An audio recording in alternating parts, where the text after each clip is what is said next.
ሰላም ለእናንተ ይሁን ውድ የዚህ ቻናል ቤተሰቦች ሰላማችሁ ይብዛላለሁ። ዛሬ ነብይ ሚራክልና ነብይ እዩ እየተቀባበሉ የጸለዩበትን የጸሎት ርዕስ ወደ እናንተ ይዘን መጥተናል። በእርግጠኝነት ትጠቀሙበታላችሁ። አብራችሁ ጸልዩ። በድንቅ የጸሎት ርዕስ አጥብቀው የጸለዩትን ጸሎት አብረን እንጸልይ። ከዚህ ጸሎት በኋላ ታላላቅ ምስክርነቶች በእናንተ ሕይወት ላይ ይሆናሉ። የእግዚአብሔር እጅ በነገሮቻችሁ ላይ ይገለጣል። ለምድራችን በታላቅ ቅባት ያስነሳቸው ነብይ ሚራክልና ነብይ እዩ በእናንተ ሕይወት ላይ ያውጃሉ። አሜን በማለት ተቀበሉ። በእነሱ ላይ ያለው ቅባት ለእናንተ በኃይል ይስራላችሁ። በጌታ በኢየሱስ ስም ወደ ጸሎት እንገባለን። መርገም ተናጋሪዎች እዛው የተገለበጡ ይሁን። እያባበልክ የምታገለግልበት ዘመን አይደለም። መፍረስ ያለበት ካለ ታፈርሰዋል። መነቀል ያለበት ነገር ካለ ትነቅለዋል። ባራዶስ ካማንዶ ራማሻ ካፓያ ሄማኖሎ ሶት ራታ ካፓያ ዊላማ ሱፕራዬ ኒያማኮ ያሳ አቻላኩ ቫሬንስ ሄኔ ማሃኖሎይ ኤፍራሳ ካፓያ ዘመናችሁ በመንፈስ ቅዱስ የታጀበ ይሁን።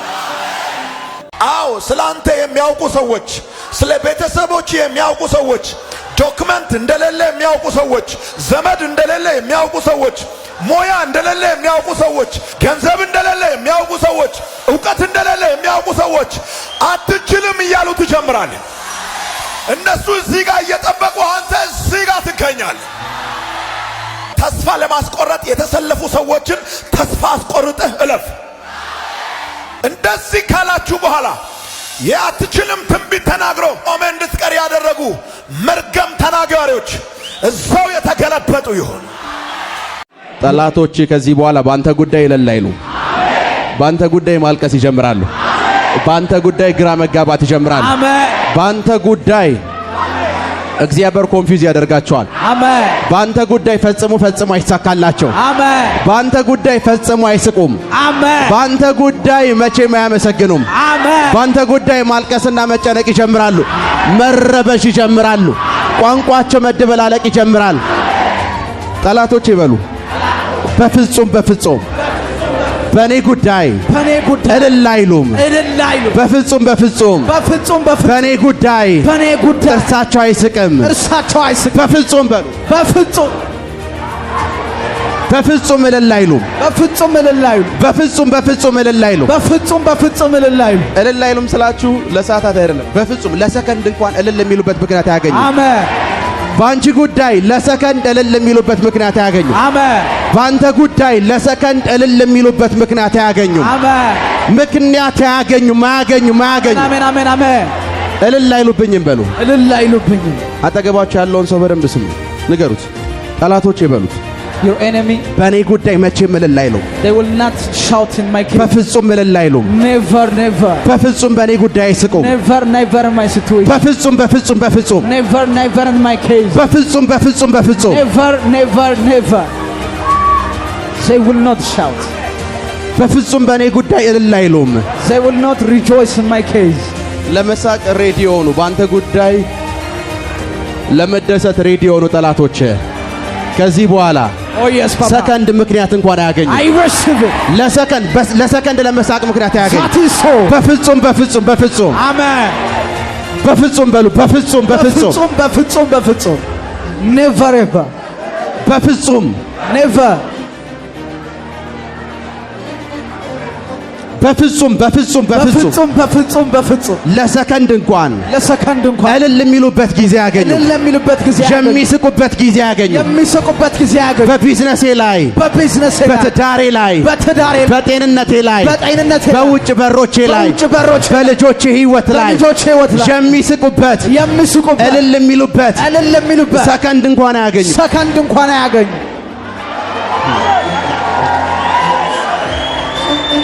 በፍጹም አያገኙ። በፍጹም በሕይወታችሁ ላይ በፍጹም ጠላቶቻችሁ እድል ፈንታ ያገኙ። your enemy shall not advantage in your life እመኑኝ በፍጹም እድል ፈንታ ያገኙ። Believe me, they will not advantage in your life. በፍጹም እድል ፈንታ ያገኙ። They will never have advantage in your life. በፍጹም እድል ፈንታ ያገኙ። They will never have advantage in your life. በፍጹም በፍጹም በፍጹም Never, never, never. በፍጹም በፍጹም በፍጹም Never, never, never. እድል ፈንታ ያገኙም። They will not have advantage. መቼም አይስቁም ባንተ ጉዳይ። They will not. መቼም ባንተ ጉዳይ እልል አይሉም። They will not smile and they will not rejoice. ለመሳቅ የተዘጋጁ ሲያኮርፉ ያለው፣ ሲናደዱ ያለው፣ ሲበሳጩ ያለው፣ ግራ ሲጋቡ ያለው፣ ግራ ሲጋቡ ያለው፣ ግራ ሲጋቡ ያለው፣ ግራ ሲጋቡ ያለው፣ ግራ ሲጋቡ ያለው ቁጭ በሉ።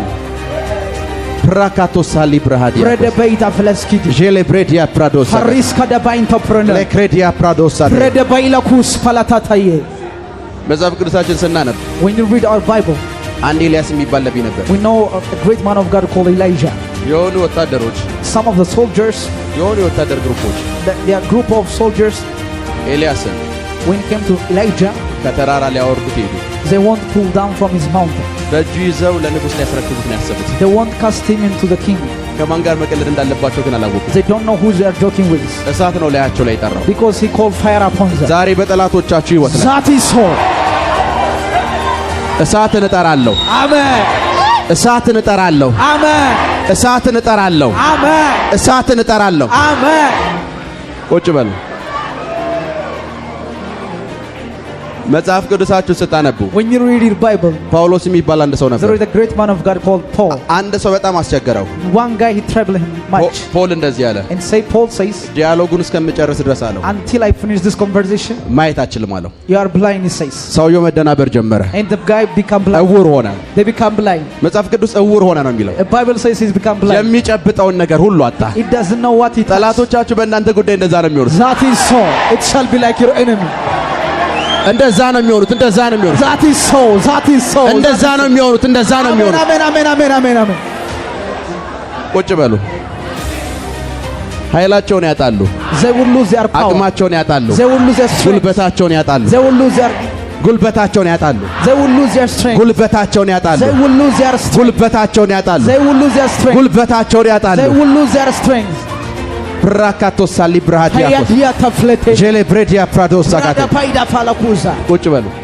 አዎ ስለ አንተ የሚያውቁ ሰዎች፣ ስለ ቤተሰቦች የሚያውቁ ሰዎች፣ ዶክመንት እንደሌለ የሚያውቁ ሰዎች፣ ዘመድ እንደሌለ የሚያውቁ ሰዎች፣ ሞያ እንደሌለ የሚያውቁ ሰዎች፣ ገንዘብ እንደሌለ የሚያውቁ ሰዎች፣ ዕውቀት እንደሌለ የሚያውቁ ሰዎች አትችልም እያሉ ትጀምራለህ።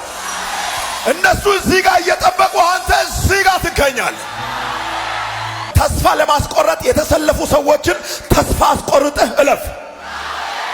እንደዚህ ካላችሁ በኋላ የአትችልም ትንቢት ተናግሮ ቆመ እንድትቀር ያደረጉ መርገም ተናጋሪዎች እዛው የተገለበጡ ይሆን። ነህምያ ስራውን እንዳይጀምር ከሚያደርጉ ምክንያቶች የመጀመሪያው ኮንትራክተር አለመሆኑ፣ ሁለተኛው በብዙ ጠላቶች መካከል መሆኑ፣ ሶስተኛው በቂ ባጀት አለመኖር። በዚህም በኩል ቀይ ምልክት ይበራል፣ በዚህም በኩል ቀይ ምልክት ይበራል። የሚያምን ሰው ግን ጠላት ያበራውን ቀዩን ምልክት ወደ ግሪን ገልብጦ ይራመዳል። ለማን ልተንብይ? በሐዋሳ መስቀል አደባባይ የሰራዊት ጌታ እግዚአብሔር እንደዚህ ይላል፣ በዚህ አደባባይ ለሚያምን ሁሉ ይቻላል። ዝቅ ካለ ስፍራ ተነስተ አነጋጋሪ ሰው ትሆናለህ። አባ አንድ ሰው ከፍ ብሎ አሜን ይበል።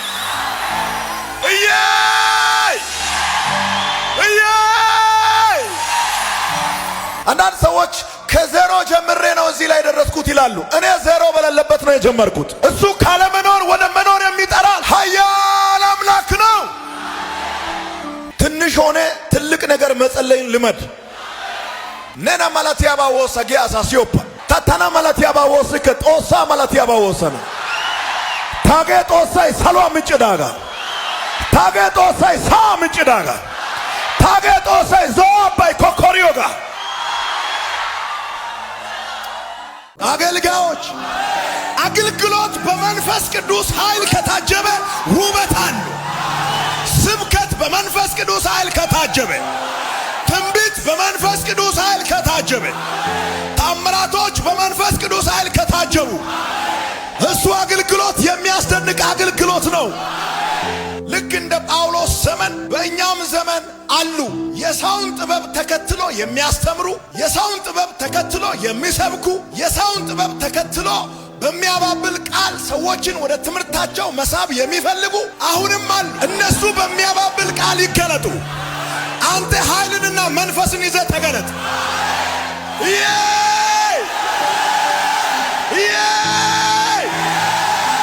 የክርስቶስ አምባሳደሮች፣ የእግዚአብሔር ቃል አቀባዮች፣ የዚህ ዘመን ተረኞች እናንተ ናችሁ። ታሪኩን ወደ ኋላ ሄዳችሁ በምታዩበት ጊዜ ጳውሎስ ከመግባቱ በፊት በቆሮንቶስ ከተማ አንድ ክርስቲያን እንኳን አልነበረም። አለ ቢባል ራሱ ጳውሎስ ብቻ ነበር። ግሪክ እንደምታውቁት በፍልስፍና የምታምን ከተማ ናት። ጥግ የደረሱ ፈላስፎች በሞሉባት በግሪክ ከተማ ውስጥ አንድ ሰው ገባ። ሳይዙ ትንሽ ነው። የሚናገረው ቃል በጣም ቀለል ያለ ነው። ቃሉ ግን በመንፈስ የታጀበ ነው። ለንግግር ችሎታና ለሰው ጥበብ ግሪካውያን ልዩ ቦታ እንደሚሰጡ ያውቃል ጳውሎስ። የግሪክ ፈላስፎች ሰዎችን ወደ ትምህርታቸው የሚስቡት ሰዎች የሚፈልጉትን አይነት ነገር በማቅረብ ወደ ትምህርታቸው ያመጣሉ። የሰዎችን ፎከስ ይይዛሉ። ጳውሎስ ደግሞ እንደዚህ ይላል፣ እናንተ በተገለጣችሁበት አቅጣጫ አይደለም እኔ የመጣሁት። ትምህርታችሁ የሰውን ዕውቀት የተከተለ ትምህርት ነው። ንግግርም ስብከትም የእግዚአብሔርን ጥበብ የተከተለ ነዋል። በመንፈስ ኃይል ስትገለጡ ፍልስፍና ይገለበጣል። በወንጌል ላይ የሚደረግ ፍልስፍና፣ በቅባት ላይ የሚደረግ ፍልስፍና፣ በሊሳን ላይ የሚደረግ ፍልስፍና፣ እሱ ፍልስፍና ይገለበጣል። የመንፈስ ኃይል ምን እንደሆነ ያልተረዱ የሆነ ወቅት በመንፈስ ኃይል የተንቀሳቀሱ አሁን ግን የጣሉ ጭራሹንም ደግሞ ያልተቀበሉ መንፈስ ቅዱስ ምን እንደሆነ ያልሰሙ ይስሙ እንጂ ከመንፈስ ቅዱስ ጋር ምንም አይነት ግንኙነት የሌላቸው እንደዛ አይነት ሰዎች ያላቸው ኦፕሽን ሰዎችን በሚያባብል ቃል መያዝ ብቻ ነው። ደረቱን እየመታ የሚለምን ሰው አቅም የሌለው ሰው፣ አቅም ያለው ሰው አይለምንም። እያባበልክ የምታገለግልበት ዘመን አይደለም። መፍረስ ያለበት ካለ ታፈርሰዋል። መነቀል ያለበት ነገር ካለ ትነቅለዋል። አገልግሎታችሁ በመንፈስ ቅዱስ ኃይል እስከምታጀብበት ቀን ድረስ ከኢየሩሳሌም አትውጡ። ያለ መንፈስ ቅዱስ ኃይል የምታስተምሩት ትምህርት የሰው ጥበብ ነው። ከውስጥም ከውጭም ምንም አይሰራ። ስብከታችሁ በመንፈስ ቅዱስ ኃይል የታጀበ ይሁን። መገለጣችሁ በመንፈስ ቅዱስ ኃይል የታጀበ ይሁን። ዘመናችሁ በመንፈስ ቅዱስ ኃይል የታጀበ ይሁን። ባራዶስ ካማንዶ ራማሻ ካፓያ ሄማኖሎ ሶት ራታ ካፓያ ዊላማ ሱፕራዬ ኒያማኮ ያሳ አቻላኩ ቫሬንስ ሄኔ ማሃኖሎይ ኤፍራሳ ካፓያ። አው ዘመናችሁ በመንፈስ ቅዱስ የታጀበ ይሁን። ለግሪክ ፈላስፎች ጳውሎስ ሲናገር እኔ እንደናንተ በሚያባብል ቃል አልመጣሁም። እኔ ወደዚህ ከተማ ሲመጣ የመጣሁት መንፈስንና ኃይልን በመግለጥ ነው። የእውቀትና የጥበብ ጫፍ ላይ ደርሰናል ብላችሁ ታስባላችሁ። ነገር ግን ገና እውቀት ምን እንደሆነ አልተረዳችሁ። እናንተ የተረዳችሁት እውቀት የሰው እውቀት ነው። እኔ ያወቅኩት እውቀት የእግዚአብሔር እውቀት ነው። አጠገባችሁ ሆኖ ያልተገለጠውን ምስጢር ይዤ መጥቻለሁ አለ። እሱ ምስጢር የእግዚአብሔር ምስጢር ይባላል። የእግዚአብሔር ምስጢር ኢየሱስ ክርስቶስ ነው። ለማያምኑ ሰዎች የክርስቶስ ወንጌል የተሰወረና ለመረዳት የሚያስቸግር ነው። አንዳንድ ሰው 5 ዲግሪ ይዟል። 5 ዲግሪ የያዘው በመጽሐፍ ቅዱስ ነው። ነገር ግን በተራ ጉዳይ ይከራከራል። በዚህ ዘመን እግዚአብሔር ይሰራል አይሰራም? ይሄ አሁን ለክርክር የሚቀርብ ነው። ጥቁር ወንበር አስቀምጦ ማይክ አዘጋጅቶ ካሜራ ደቅኖ በዚህ ዘመን የመንፈስ ቅዱስ ኃይል አለ የለም? ሰዎች ስራ ለምን ይፈታሉ? አዎ እግዚአብሔር ካለ ስራው አለ። ሰማይ ኦፊሱ ካልተዘጋ ምድር ላይ የእግዚአብሔር መንፈስ ይሰራል። ለክርክር የማይቀርብ ነገር ለክርክር አታምጣ። በዚህ ዘመን የመንፈስ ቅዱስ ኃይል አለ የለም? በዚህ ዘመን ሊሳን አለ የለም? ሜንጆኖ ሶራ አለ፣ ሉቫሪያ ሳማም ይባላል፣ ኤናማ ሻዶሳ በጣም አለ ኔጋ። ስብከታችሁና ትምህርታችሁ በመንፈስ ቅዱስ ኃይል የታጀበ ከሆነ ሰዎች ኢየሱስን ለመረዳት አይቸገሩም። በፍልስፍና ሆነ ስትናገር ግን በጣም ነገሩ ውስብስብ ይሆናል። ምክንያቱም ከላይ የመጣው የእግዚአብሔር ምስጢር ማዕከል ያደረገው ፍልስፍናን ሳይሆን የመንፈስን ኃይል።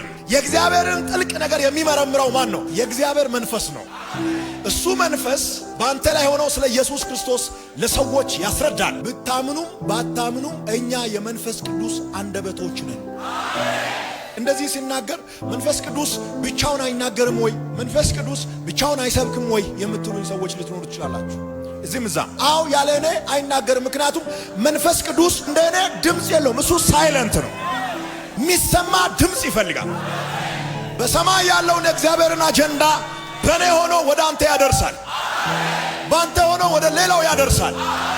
እኛ የመንፈስ ቅዱስ አንደበቶች ነን። በእኛ ሆኖ ይጮኻል። የእግዚአብሔር መንግሥት ቀርባለችና ንስያ ግቡ ብሎ ይጮኻል። ንገሩኝ ባካችሁ፣ እኔ በምድረ በዳ የሚጮህ ድምፅ ነኝ። ድምፆች፣ የዚህ ዘመን ድምፆች፣ የዚህ ዘመን የመንፈስ ቅዱስ ድምፆች፣ ሴቶችና ወንዶች ተረኞች ስለሆናችሁ ተነሱ። ስታገለግሉ ለምን እንደምታገለግሉ ታርጌት ይኑራችሁ። የምትናገረው ቃል ሄዶ ምን እንዲሰራ ትፈልጋል? ምንድነው ጎሉ? ጳውሎስ ያስተማረውን በታርጌት ወደ አንድ ከተማ እብን ሲገባ የሚገባው በታርጌት ነው። ጎል አለው። ኳሷን ይዞ ይገባል። አማኝ ይኑር አይኑር ብቻውን ይጫወታል። ጎሏን ይመታና ወደ ሌላ ከተማ። በመንፈስ የታጀበ እንቅስቃሴ ስትንቀሳቀስ ደጋፊ አትፈልግም። ሁል ጊዜ ሞራልን የሚያነሳሳ ኃይል ይከተላል። ሰው የለም እኮ ግን ህዝብ እንደሚከተል ይናገራል። በዚህም በዛም ሲያስጨንቁ ከታች መጥቶ ሞራልን ከፍ ያደርጋል። የጳውሎስ ታርጌት ምን ነበረ? የመጀመሪያው ሰዎች ኢየሱስን እንዲያውቁት ይፈልጋል። የናዝረቱ ኢየሱስ ማን እንደሆነ፣ የናዝረቱ ኢየሱስ ምን እንደሆነ፣ የኢየሱስ ክርስቶስን ማንነት በሰዎች ጆሮ ላይ ይተነትናል፣ ያስተዋውቃል። ሰውንና ኢየሱስ ልክ አንድ ጓደኛ እንትና ይባላል ተተዋወቅ እንደምትለው ሁሉ ጳውሎስ ላገኘው ሰው ሁሉ መንገድ ላይ ይሁን ገበያ ውስጥ ይሁን ምኩራብ ውስጥ ይሁን ኢየሱስን ያስተዋውቃል። የመጀመሪያው የጳውሎስ ታርጌት ሰዎች ከኢየሱስ ጋር እንዲተዋወቁ ይሰራል። ሁለተኛው የጳውሎስ ታርጌት ሰዎች በኢየሱስ እንዲያምኑ ያደርጋል፣ ያስተዋውቃል። የተዋወቁትን ደግሞ በስሙ እንዲያምኑ ያደርጋል። ኢየሱስን ማስተዋወቅ ስራችሁ ይሁን። ሃይማኖት አውቆ ኢየሱስን ያላወቀ ብዙ ሚሊዮን ህዝብ ያለበት ሀገር ኢትዮጵያ ነው። በሚሊዮን የሚቆጠሩ ሰዎች በኢትዮጵያ ውስጥ ከኢየሱስ ጋር አልተዋወቁም። ስለዚህ አንተ ነህ ማስተዋወቅ ያለብህ። ኢየሱስን ማስተዋወቅ ስራችሁ ይሁን። ውጣ አስተዋውቅ፣ ኃይል ይከተልሃል። የሰውን ዕውቀት ቀላቅሎ ስላላስተማረ ጥበብ አለን የሚሉ ሰዎች ጳውሎስን እንደ ሞኝ ይመለከቱት ነበር። ጳውሎስ ግን እንደዚህ ይላል፣ ለማያምኑት ሞኝነት ነው፣ ለእኔ ግን የእግዚአብሔር ኃይል ነው። ለማያምኑት ደካማነት ነው፣ ለእኔ ግን ብርታት ነው። ለማያምኑት መውደቅ ነው፣ ለእኔ ግን መነሳት ነው። ኢየሱስን መስበክ የክብር ጥግ ነው።